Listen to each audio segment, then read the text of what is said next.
Alléluia. Amen. Gloire à Jésus. Amen. Amen. Oui, un vendredi soir comme ça, les gens se reposent. Ils prennent un break parce que le week-end est long. Le week-end arrive.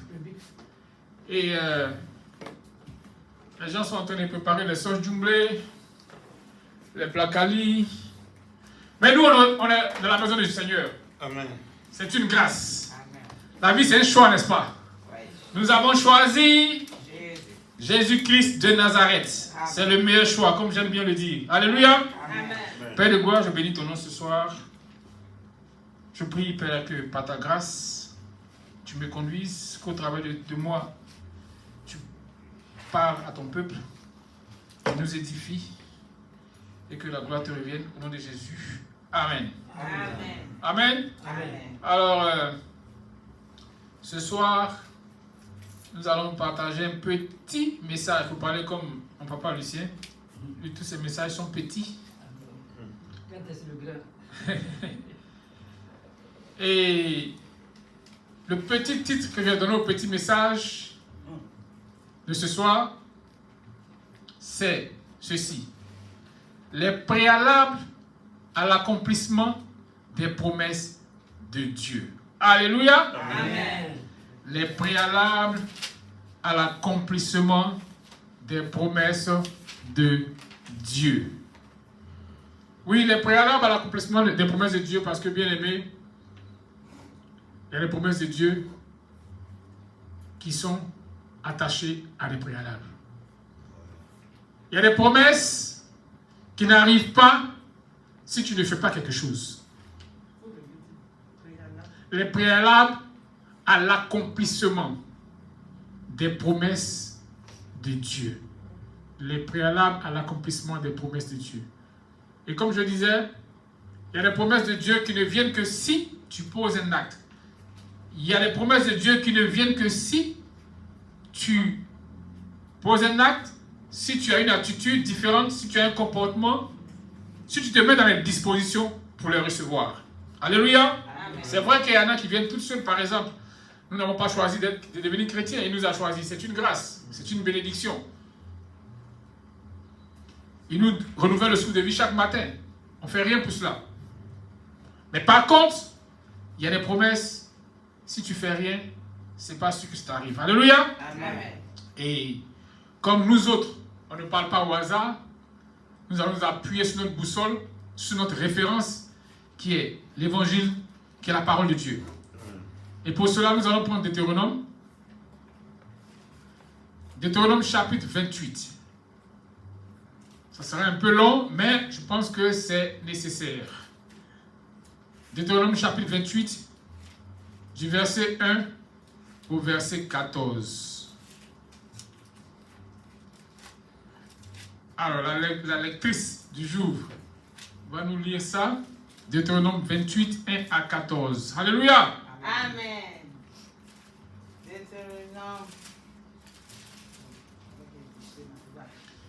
Deutéronome 28, verset 1 à 14. Si tu obéis à la voix de l'Éternel, ton Dieu, en observant et en mettant en pratique tous ces commandements que je te prescris aujourd'hui, l'Éternel, ton Dieu, te donnera la supériorité sur toutes les nations de la terre. Verset 2. Voici toutes les bénédictions qui se répandront sur toi et qui seront ton partage, lorsque tu obéiras à la voix de l'Éternel ton Dieu. Tu seras béni dans la ville et tu seras béni dans les champs.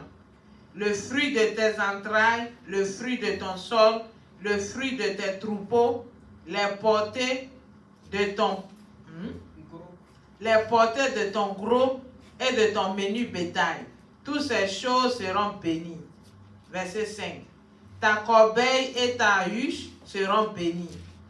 Tu seras béni à ton arrivée et tu seras béni à ton départ. Verset 7. L'Éternel te donnera la victoire sur tes ennemis qui se lèveront contre toi. Ils sortiront contre toi par un seul chemin et ils s'enfuiront devant toi par 7 chemins. L'Éternel ordonnera à la bénédiction d'être avec toi dans tes greniers et dans toutes tes entreprises. Il te bénira dans le pays que l'Éternel ton Dieu te donne. Verset 9. Tu seras pour l'Éternel un peuple saint, comme il le t'a juré. Ok, il faut sauter. Va au verset 12. Verset 12. Oui.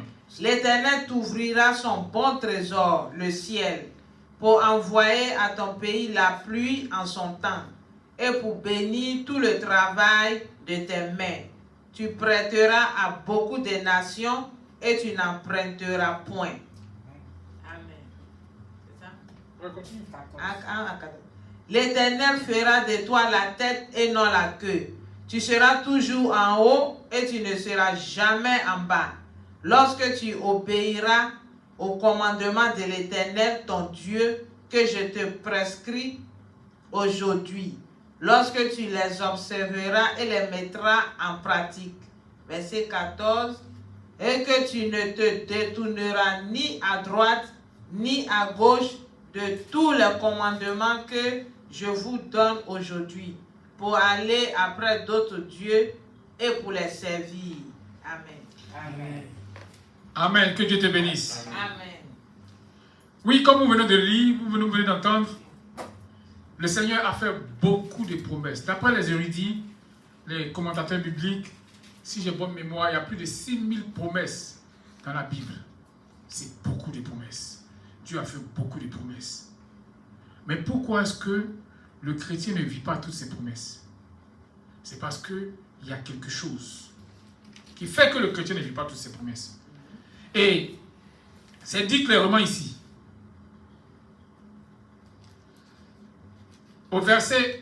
Depuis le verset 1, j'ai lu dans une autre version, une version plus simple. Si vous écoutez vraiment le Seigneur, votre Dieu, si vous obéissez avec soin à tous les commandements que je vous donne aujourd'hui, le Seigneur, votre Dieu, fera de vous le peuple le plus important de la terre. Vous constatez qu'il dit si, si, si.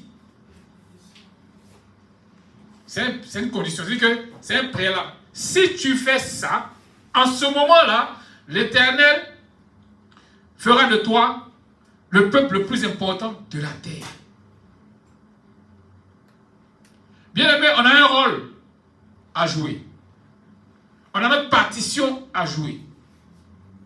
Dans la maison de Dieu, ces enfants que nous sommes, c'est vrai, nous aurons les bénédictions standards, c'est-à-dire tu te réveilles le matin, tu as de quoi à manger, ainsi de suite. Mais si nous ne remplissons pas ces conditions qui viennent d'être citées, ce n'est pas évident que nous soyons dans l'abondance. Amen. Amen. Au verset 13, par exemple, il nous dit ceci. Qu'est-ce que je suis? Verset 13. Le Seigneur fera de vous le premier peuple de la terre et non pas le dernier. Vous serez toujours au-dessus des autres et jamais en dessous. Mais pour cela, vous voyez dans cette version comment c'est un peu plus clair. Mais pour cela, vous devez écouter les commandements du Seigneur, votre Dieu. Bien aimé, on l'a tous fait, sinon on continue de le faire même. Quand un pasteur dit, tu seras béni à ton arrivée, tu seras béni à ton départ, Amen. Tu seras le premier et jamais le dernier. Amen. Amen. Si tu crois, dis Amen. Amen. Amen. Mais bien aimé, depuis là, tu n'es pas le premier. Hein? Et tu n'es même pas au milieu même. C'est qu'il y a un problème. N'est-ce pas? Oui, certainement. C'est qu'il y a un problème. Il dit, le Seigneur fera de vous le premier peuple de la terre et non pas le dernier. Vous serez toujours au-dessus des autres et jamais en dessous. Mais pour cela, vous devez écouter les commandements du Seigneur, votre Dieu. Aujourd'hui, je vous commande de les garder et de leur obéir. Alléluia. Amen. Bien-aimés, comme le titre le dit, les préalables à l'accomplissement des promesses de Dieu. Oui, les promesses de Dieu ont des préalables. Il y a un comportement, il y a une attitude qu'il faut avoir pour être pleinement béni par le Seigneur. Alléluia. Amen. Il y a une disposition, il y a des dispositions dans lesquelles il faut se mettre pour être béni. Vous savez, c'est très important pour un chrétien de lire la Bible, de la méditer. Parce que comme je disais tantôt, tu seras le premier et jamais le dernier. Il y a certains des versets ici qui ne parlent pas des conditions. Le verset 11. Le Seigneur vous couvrira de bien dans le pays qu'il a promis à vos ancêtres de vous donner. Vous aurez beaucoup d'enfants, vos troupeaux seront nombreux, vous aurez de belles récoltes. C'est un verset de la Bible. C'est Dieu qui a parlé. Mais si je m'arrête là, est-ce que tu auras la bonne attitude? Non. C'est pour cela que le chrétien doit lire sa Bible. C'est vrai, on écoute les enseignements, mais tu dois lire toi-même.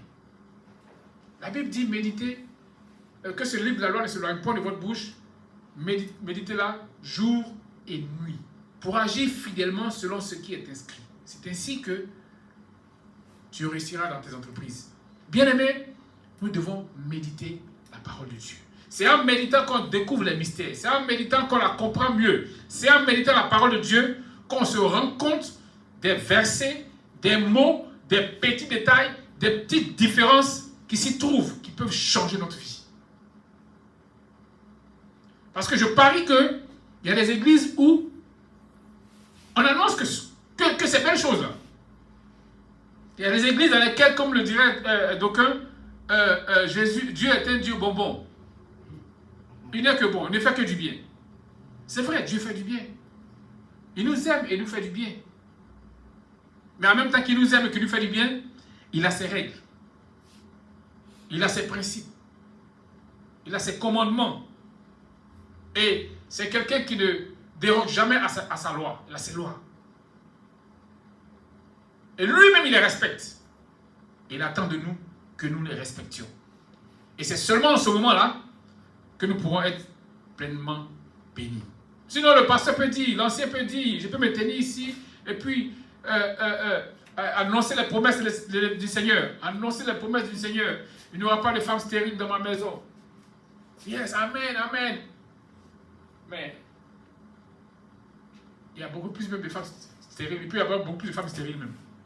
Parce que il y a un préalable qu'on néglige, qu'on ignore. L'église d'aujourd'hui, on veut entendre que les bonnes choses. Il paraît même qu'il y a des églises dans lesquelles on ne parle pas de péché. Et ça fait fuir le peuple. Oui, il y a des églises dans lesquelles on ne parle pas de péché. On ne dit pas tu as péché, c'est pas bon, Dieu va te punir. Non, non, non, tu as péché, tu auras ça. Non, on ne parle pas de ça. On voyage, on se marie, on fait les enfants, on est béni. Et la vie continue. Et l'église est bourrée. Tout le monde est béni. Alléluia. Amen. Mais ce n'est pas la réalité de la vie chrétienne. Nous allons illustrer encore, mais je vais illustrer mes propos encore par un autre verset. 1 Roi chapitre 3. Dans 1 Roi au chapitre 3, 1 Roi chapitre 3, à partir du verset 4. 1 Roi chapitre 4, lis seulement. 1 Roi chapitre 4, chapitre 3, pardon, à partir du verset 4. 1 Roi chapitre 3, à partir du verset 4. Le roi se rendit à Gabaon pour y sacrifier, car c'était le principal des hauts lieux. Salomon offrit 1000 holocaustes sur l'autel.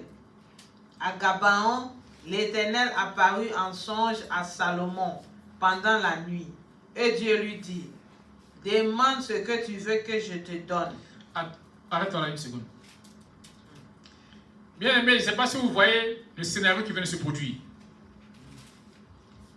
Le roi Salomon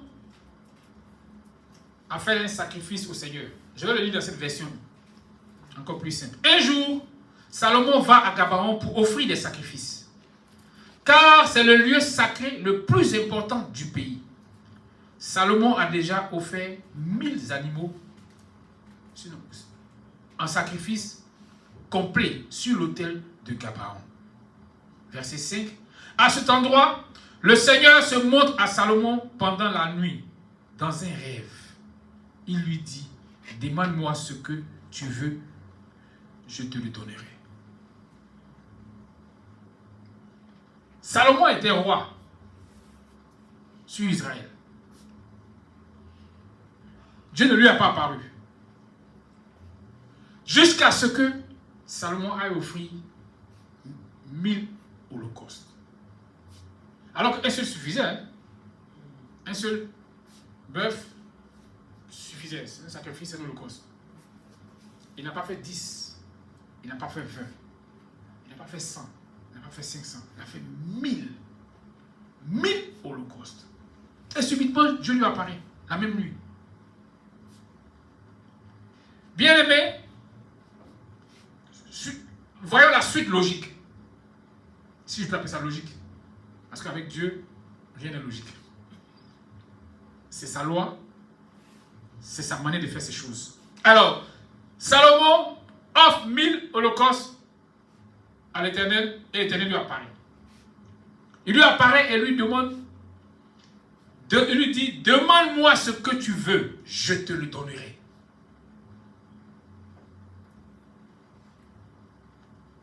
À Salomon de dire, continue au verset 6.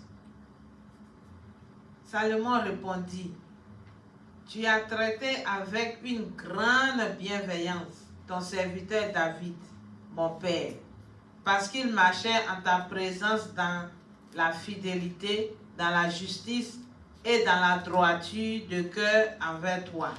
Arrête-toi là, une seconde. Écoutez ma version. Salomon répond, tu as été très bon pour ton serviteur David, mon père. En effet, il s'est conduit envers toi comme un homme digne de confiance, juste et honnête. Tu lui as toujours montré ta bonté, tu lui as donné un fils qui est installé aujourd'hui sur son siège royal.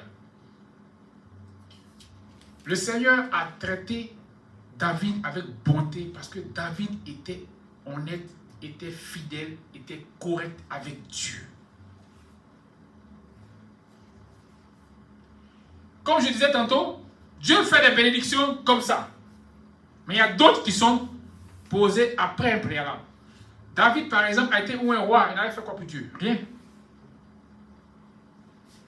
Il était derrière le troupeau. Quand le prophète Samuel allait le oindre, quand Dieu l'a choisi. Mais cette fois, David étant roi, il obéissait tellement au Seigneur que le Seigneur l'a béni. Il lui a promis qu'il aurait toujours un de ses descendants sur le trône. Et le premier de ses descendants, c'est Salomon. Alléluia. Amen. Oui, les promesses de Dieu, il y a des promesses de Dieu qui ont un préalable. Il y a des promesses de Dieu qui ont un préalable. Et c'est ces préalables-là qui nous permettront d'être pleinement bénis. C'est simplement des lois spirituelles.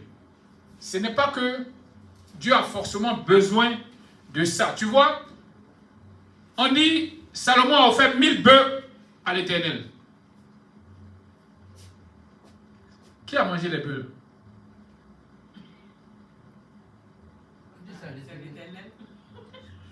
C'est le peuple qui a mangé. C'est le peuple qui a mangé. Mais on dit offrir au Seigneur.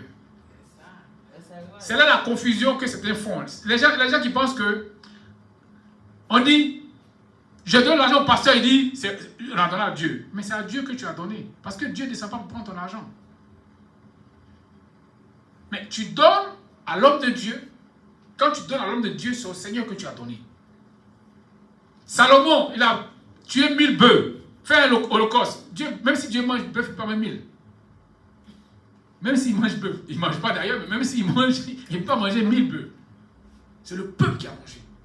Mais c'est à Dieu qu'il a donné. Mais c'est le peuple qui reçoit. Et c'est Dieu qui bénit. C'est pour ça que chaque fois que tu donnes dans la maison du Seigneur, Dieu te bénit. D'une manière ou d'une autre. Des fois, on ne réalise pas. Parce qu'on a quelque chose en tête qu'on veut. Donc, on espère que c'est ce qu'on va recevoir comme bénédiction. Mais ce n'est pas évident. Dieu te bénit, il sait de quoi tu as besoin à l'instant précis. Et puis, ça dépend de comment tu donnes aussi. Salomon a donné 1000 bœufs, on lui a dit, dis-moi tout ce que tu veux, je te donne. Alléluia. Amen. Bon, toi, à côté de tes $200, tu veux toutes les bénédictions. Alléluia. Amen. Salomon aurait pu donner un bœuf, ça suffisait. Il a donné 1000. Gloire à Jésus. Amen. Si tu donnes à Dieu, tu donnes dans la maison du Seigneur pour son œuvre, bien aimé, il n'y a rien à faire. Il va te bénir. Alléluia. Amen. Il y a certaines bénédictions qui ne viennent que si elles sont attachées à quelque chose, à un préalable. On va poursuivre un peu, le temps avance. On va aller au verset 9. Pauline, donne-moi le verset 9, s'il te plaît. 1 Samuel. Pardon, 1 roi, verset 3, oui, verset 9. Accorde donc à ton serviteur un cœur intelligent pour juger ton peuple, pour discerner le bien du mal. Car qui pourrait juger ton peuple, ce peuple si nombreux? Alléluia. Amen. Quand Dieu a demandé à Salomon, qu'est-ce que tu veux? Dis-moi ce que tu veux, je te donne. Salomon dit, je suis ton serviteur. Donne-moi donc un cœur intelligent pour gouverner ton peuple et distinguer le bien du mal. Sans cela, qui est capable de gouverner un peuple si nombreux? Salomon demande l'intelligence et la sagesse. Salomon ne demande pas l'argent. Salomon ne demande pas la gloire. Il demande l'intelligence et la sagesse. C'est extraordinaire, n'est-ce pas? Mais je pense que ce qui est plus extraordinaire, c'est la suite. Pourquoi il demande l'intelligence et la sagesse? Pourquoi? Pour être un grand homme d'affaires? Pour être un homme, pour savoir comment, je ne sais pas, comment s'enrichir, pour savoir comment être un bon roi adulé par son peuple? Non. C'est pour gérer le peuple de Dieu. Alléluia. Amen. Pour gérer le peuple de Dieu. Et au verset 10, on nous dit, cette demande de Salomon plut au Seigneur. Dieu était content. Waouh! Quelle demande! Dieu répondit au roi, tu n'as pas demandé pour toi une longue vie, tu n'as pas demandé la richesse, ni la mort de tes ennemis, mais tu as seulement demandé de savoir bien juger, pour gouverner avec justice. Puisque tu as demandé cela, voilà la partie la plus intéressante. Je vais te donner ce que tu as demandé. Alléluia. Amen. Mais Dieu ne s'arrête pas là. Ce serait trop facile que tu demandes et il te donne juste ce que tu as demandé. Ce serait trop facile. C'est quoi la différence entre lui et ton papa? S'il fait ça. C'est quoi la différence entre lui et ton mari? Si ça s'arrête là. C'est quoi la différence entre lui et ta maman? Il n'y aurait pas de différence. Ta maman, quand tu demandes, elle te donne. Dieu va au-delà. Je vais te donner ce que tu as demandé. Un cœur sage et intelligent. Avant toi, personne n'a été aussi sage et intelligent. Et après toi, personne ne le sera autant que toi. Alléluia. Amen. Bien-aimé, à cause de la demande de Salomon, à cause de ce préalable-là, Salomon va recevoir la plus grande intelligence sur toute la terre. C'est-à-dire que jusqu'aujourd'hui, il n'y a pas quelqu'un qui a plus intelligent que Salomon avait. Les Elon Musk, là, les Mark Zuckerberg, les Warren Buffett, ils ne sont pas plus intelligents que Salomon. C'est la parole de Dieu qui le dit. Je n'ai pas inventé pour parler comme l'autre. Mais Dieu continue. Parce que son affaire de préalable, c'est sérieux. Il ne rigole pas avec. Il ajoute et dit, et si tu fais ce que je te demande, si tu obéis à mes ordres et à mes commandements, comme David ton père, encore là, il pose un préalable. N'est-ce pas le diacre? Encore là, il pose un préalable. Il dit, si tu fais ce que je demande, ça c'est Dieu qui parle à Salomon. Si tu obéis à mes ordres et à mes commandements, comme David ton père, je te donnerai une longue vie. Alléluia. Amen. L'intelligence, la sagesse et une longue vie. Mais à quel moment il va lui donner cette longue vie-là? C'est quand il aurait obéi à ses commandements comme son père David l'a fait.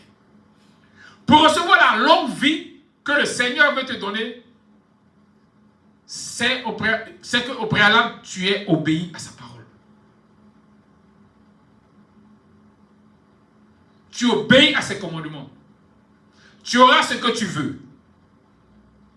Et tu auras au-delà de ça, au point où nul ne pourra t'égaler. Et de surcroît, tu auras une longue vie. Alléluia. Amen. Oui. Il n'a pas sauté le verset 13. Si, j'ai dit. Je vais même te donner ce que tu n'as pas demandé. La richesse, l'honneur, pendant toute la vie. Aucun roi ne sera aussi grand que toi. Ah oui, c'est vrai, je n'ai pas terminé. Okay. Donc, voilà. Salomon deviendra le roi le plus grand sur la terre. Aucun roi ne pourra l'égaler s'il fait ce que le Seigneur lui demande. Alléluia. Amen. Gloire à Jésus. Amen. Et donc comme ça, le Seigneur, il te bénit. Dieu te bénit. Il te bénira. Il n'y a rien à faire. Mais si tu te préoccupes de son œuvre, il va te bénir au-delà de ta demande, au-delà de tes espérances. Si tu prends soin de l'œuvre du Seigneur, bien-aimé, le Seigneur prendra soin de toi à tous les niveaux, au point où tu seras inégalable, inégalé. Alors, ce n'est pas mauvais de demander le travail, l'argent, la santé, les enfants, la richesse, les voitures, les maisons. C'est notre droit, c'est une bonne chose. Et d'ailleurs, tout appartient à notre Dieu. Quoi de plus normal que nous lui demandions? Mais bien aimé, c'est encore mieux, c'est meilleur, c'est plus productif, c'est plus rentable. Ça plaît plus à Dieu qu'on lui demande ce qu'il nous faut pour faire son œuvre. Ce qu'il nous faut pour que son œuvre avance. Ce qu'il nous faut, ce que nous devons avoir pour lui rendre la joie. Ce que nous devons avoir pour qu'il soit content. C'est ce que nous allons avoir pour mettre la joie dans son cœur qui fera de nous des hommes extraordinaires. Amen. Qui fera de nous des chrétiens extraordinaires. Sinon, on est bénis. On est sauvés. On sera des chrétiens ordinaires. On sera des chrétiens ordinaires. Quand on va aller parler à nos cousins, ils m'ont dit, j'ai venu à l'église pourquoi? T'en viens dire quoi? Parce que l'homme ne voit le succès, l'homme ne voit la vie qu'au travers du succès. Mais ce n'est pas notre cas. Alors, bien aimés, aujourd'hui, nous avons le secret. C'est de nous préoccuper de l'œuvre de Dieu, c'est de donner à Dieu, car ces détails-là sont des préalables à l'accomplissement des nombreuses promesses du Seigneur Jésus-Christ pour notre vie. Que Dieu nous bénisse. Amen. Alléluia. Amen. Bien-aimé, tu vas élever la voix et tu vas bénir ton Seigneur, tu vas bénir ton Dieu, lui dire merci pour sa parole, car sa parole ce soir, c'est pour toi. C'est pour ouvrir tes yeux, c'est pour ouvrir nos yeux, c'est pour enlever les écailles. Disons-lui merci pour cette parole. Éternel Dieu vivant, nous voulons te bénir et te dire merci. Merci pour ta grâce, merci pour ta présence. Merci éternel mon Dieu pour l'enseignement, pour l'instruction.